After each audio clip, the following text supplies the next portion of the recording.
En la historia criminal argentina, pocos casos resultan tan perturbadores como el de Francisco Antonio Laureana, apodado el Sátiro de San Isidro. Durante un corto pero intenso periodo entre 1974 y 1975, Laureana sembró el terror en el Gran Buenos Aires al cometer una ola de violaciones y asesinatos sistemáticos que involucraban a mujeres y niñas con una regularidad casi mecánica. Su modus operandi, su perfil psicológico y la forma en que fue finalmente abatido han convertido su caso en un referente oscuro del crimen serial en Argentina. Francisco Antonio Laureana nació en la provincia de Corrientes, al noreste de Argentina, entre 1952 y 1954. Se sabe muy poco con certeza sobre su infancia. Su hermana Lucía lo describía como un joven introvertido, que creció sin una figura materna estable, pues su madre los habría abandonado. Un dato especialmente inquietante es que Laureana habría pasado por un seminario católico en Corrientes, lo que sugiere una educación religiosa estricta. Según algunas versiones policiales, durante su estadía en ese internado habría cometido un episodio grave, violó y ahorcó a una monja en las escaleras del colegio. Este antecedente, si bien proviene de fuentes policiales, marca un posible origen de sus tendencias violentas y sexuales. En julio de 1974, Laureana se trasladó al conurbano bonaerense, más precisamente al barrio El Callao, en Tortuguitas, partido de San Martín. Allí vivía en una vivienda prefabricada junto a María Romero, su pareja, y 3 hijos, de ella, según algunas fuentes. Para ganarse la vida, trabajaba como artesano, fabricaba y vendía collares, pulseras y pequeñas figuras de madera. A simple vista, su vida parecía ordinaria y apacible, un hombre trabajador, padre amoroso, de trato cercano en su hogar, lo que escondía una doble vida mortal. Entre finales de 1974 y principios de 1975, el norte del Gran Buenos Aires, especialmente en zonas como San Isidro, Boulogne y Martínez, se vio sacudido por una serie de crímenes aterradores. Mujeres y niñas desaparecían alrededor de las 18 horas, casi siempre los miércoles o jueves, y poco después sus cuerpos eran hallados con signos de violencia sexual, abuso y muerte. Este patrón casi ritual, tiempo, frecuencia, tipo de víctimas, fue clave para que la policía y los peritos dedujeran la presencia de un asesino en serie. El forense Osvaldo Raffo, una figura reconocida, afirmó que por la repetición del modus operandi, por la sistematicidad de los ataques y por el componente simbólico, objetos robados, retorno a la escena, parecía tratarse de una sola persona muy metódica. Las víctimas, según los registros, eran en su mayoría mujeres jóvenes que tomaban sol en piscinas o jardines de chalets, o niñas que se encontraban cerca de sus casas. En ciertos crímenes, las agresiones eran especialmente brutales, algunas mujeres eran estranguladas o ahorcadas, mientras que en otros casos Laureana disparaba con un revólver calibre .32.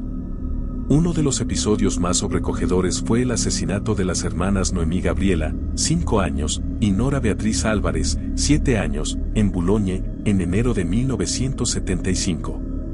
Sus cuerpos fueron encontrados en su propia vivienda, presentaban signos de asfixia, y una de ellas incluso tenía un disparo en la cabeza. Además, las pericias revelaron que ambas niñas habían sido objeto de agresión sexual. Otra víctima mencionada en las investigaciones es Ana María Rivarola, una niña de 8 años, que fue asesinada el 24 de septiembre de 1974 dentro de la escuela San Marcelo, en Buenos Aires. Aunque no se logró confirmar de forma definitiva que Laureana fuera el autor de ese crimen, sí fue uno de los principales sospechosos, ya que coincidía con ciertas características de su modus operandi. Paralelamente, circulaban rumores y reportes sobre su coche. Laureana usaba un Fiat 600 para movilizarse por los barrios, lo que le permitía desplazarse con discreción, bajar en una cuadra, caminar por jardines privados o murallas para atacar, y luego desaparecer sin ser visto.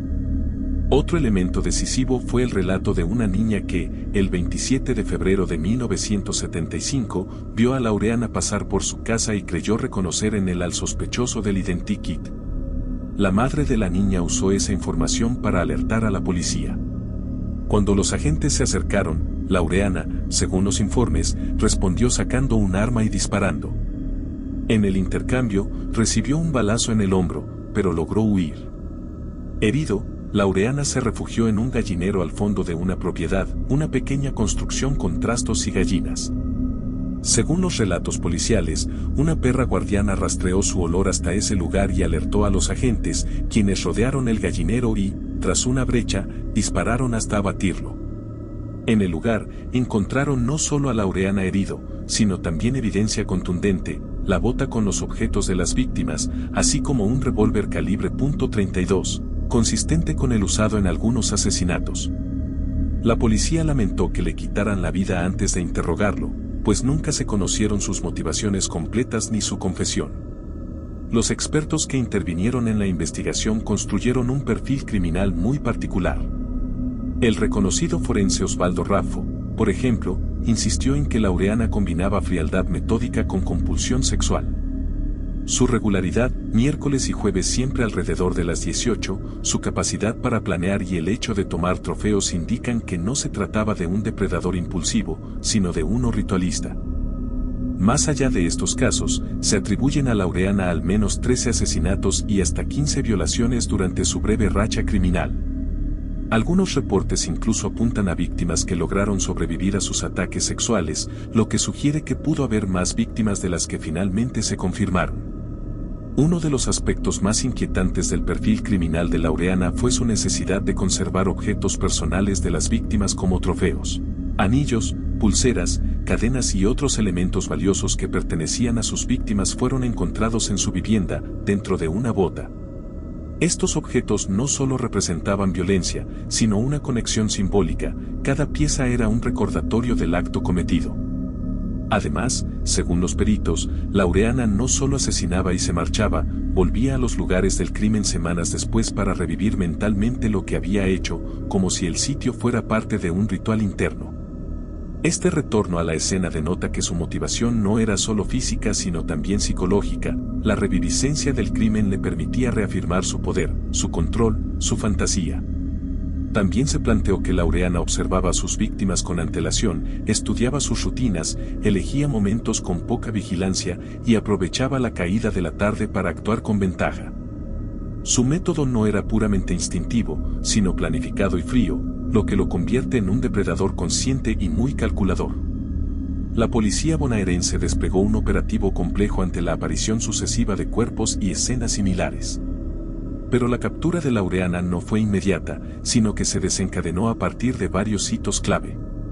Uno de ellos fue el testimonio de un testigo que, tras un crimen, vio a un hombre huyendo por los techos de una casa. Este hombre fue descrito con detalles, altura, contextura, forma de andar. A partir de esa observación se confeccionó un identikit que comenzó a circular por paradas de colectivos, plazas y comercios en los barrios afectados. Además, su doble vida, un artesano de día, padre de familia, un asesino de noche, revela una disociación entre su identidad pública y privada.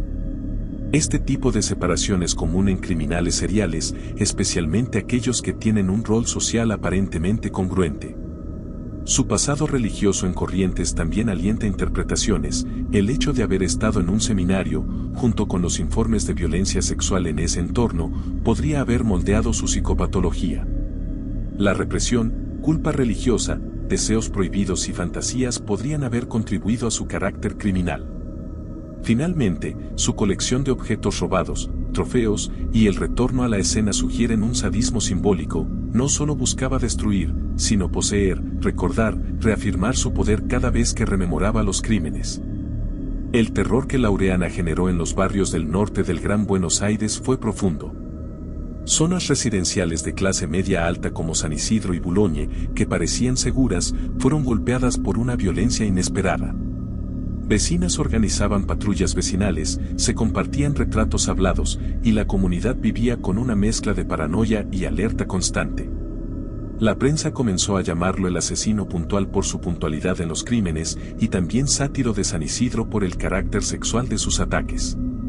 Sin embargo, en su momento, el caso no recibió tanta atención como otros asesinos seriales argentinos posteriores, quizás debido al clima político de la época, inestabilidad, violencia social, crisis. Según algunas fuentes, el contexto de violencia general en Argentina durante los años 70 pudo minimizar la cobertura mediática o investigativa de este asesino. A pesar de la aparente resolución, el caso de Laureana dejó muchas preguntas abiertas. Aunque se le atribuyen al menos 13 asesinatos y hasta 15 violaciones, es posible que haya más víctimas no identificadas. Su muerte impidió que se hiciera un interrogatorio profundo que pudiera revelar todas sus acciones y motivaciones. Al ser abatido antes de un juicio o interrogatorio completo, nunca dio su versión de los hechos ante la justicia. No sabemos exactamente por qué lo hizo ni qué lo llevó a continuar con su oleada criminal. La hipótesis de una relación entre su formación seminarista, sus fantasías sexuales y su violencia no se ha explorado del todo con pruebas psicológicas modernas, porque no hubo un juicio formal ni estudios posteriores extensos basados en su propia confesión.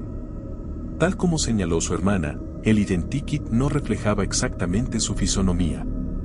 Algunos expertos han sugerido que las descripciones sociales del asesino pudieron estar condicionadas por prejuicios de clase y raza. La forma en que la comunidad imaginaba a un depredador pudo influir en el boceto policial. A diferencia de otros asesinos seriales argentinos posteriores, como Robledo Puch, Laureana no ha sido tan central en la cultura popular mediática. Podría decirse que su caso desapareció en parte de la narrativa criminal, a pesar de su brutalidad. Desde la perspectiva criminológica, el caso de Francisco Laureana es muy valioso por varias razones. Representa uno de los primeros casos bien documentados de un asesino serial con motivaciones sexuales en Argentina, con un patrón claro, trofeos y ritualismo. Permite estudiar cómo un criminal con doble vida, padre obrero de día, depredador de noche, puede ocultar sus motivaciones detrás de una fachada común. Su perfil ofrece material para analizar la relación entre represión religiosa, fantasía criminal y conducta sexual violenta. El hecho de que su captura resultara en su muerte antes de juicio deja un vacío. No se pudo construir un testimonio directo ni desarrollar una narrativa forense completa sobre su psicología. Socialmente, su caso puso en evidencia vulnerabilidades en zonas residenciales que se suponían seguras, demostró que incluso los barrios acomodados pueden ser escenario de violencia extrema. Además, su historia ha vuelto a aparecer en reportajes y análisis recientes. Medios especializados en criminología lo mencionan como uno de los asesinos más temibles y menos mediáticos de su tiempo. Investigadores y periodistas han resaltado la paradoja de un homicida metódico cuya notoriedad ha sido menor que la de otros asesinos, pese a la brutalidad de sus crímenes. El sátiro de San Isidro no solo es un nombre escalofriante, sino un recordatorio de cómo el mal puede camuflarse tras una vida aparentemente normal. Francisco Antonio Laureana era artesano, vivía con su pareja e hijos, se movía por barrios residenciales, pero era capaz de planear ataques brutales con regularidad casi mecánica.